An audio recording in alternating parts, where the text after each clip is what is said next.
കൊച്ചുകുട്ടിയെപ്പോലെ Indrans school മുറ്റത്തേക്ക് നടന്നെത്തി. ജീവിതത്തിന്റെ flash ബാക്കിൽ കുടുംബത്തിന്റെ കഷ്ടപ്പാടാണ് 4ാം ക്ലാസ്സിൽ പഠനം നിർത്താൻ ഇന്ദ്രൻസിനെ നിർബന്ധിതനാക്കിയത്.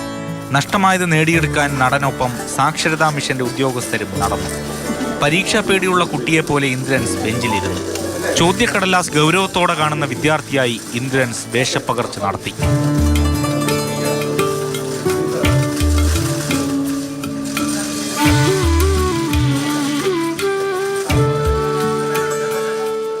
ഒരുപാട് പ്രതീക്ഷയാണ്. ഞാൻ ഒരാഴ്ചയായിട്ട് ഇങ്ങനെ ഇരുന്ന് പഠിക്കുന്നുണ്ട്, എന്താവും അറിയില്ല. എന്നാലും മലയാളം അല്ലാണ്ടേ ബാക്കിയൊക്കെ ഭയങ്കര പേടിയാ, എങ്ങനെയാന്ന് വരുമെന്ന് അറിയില്ല. മലയാളം, ഹിന്ദി, ഇംഗ്ലീഷ്, സാമൂഹ്യശാസ്ത്രം, അടിസ്ഥാന ശാസ്ത്രം, ഗണിതം എന്നീ വിഷയങ്ങളിലാണ് പരീക്ഷ. 2 ആഴ്ച കഴിഞ്ഞാൽ ഫലം പുറത്തുവരും. ജയിച്ചാൽ 10ാം തരത്തിൽ. അവിടെയും എഴുതി കയറിയാൽ ചിലപ്പോൾ സർക്കാർ സാക്ഷരതാ മിഷൻ അംബാസഡറുടെ പേര് മാറ്റിയെഴുതും. ഇന്ദ്രൻസ്. മാതൃഭൂമി ന്യൂസ്, തിരുവനന്തപുരം.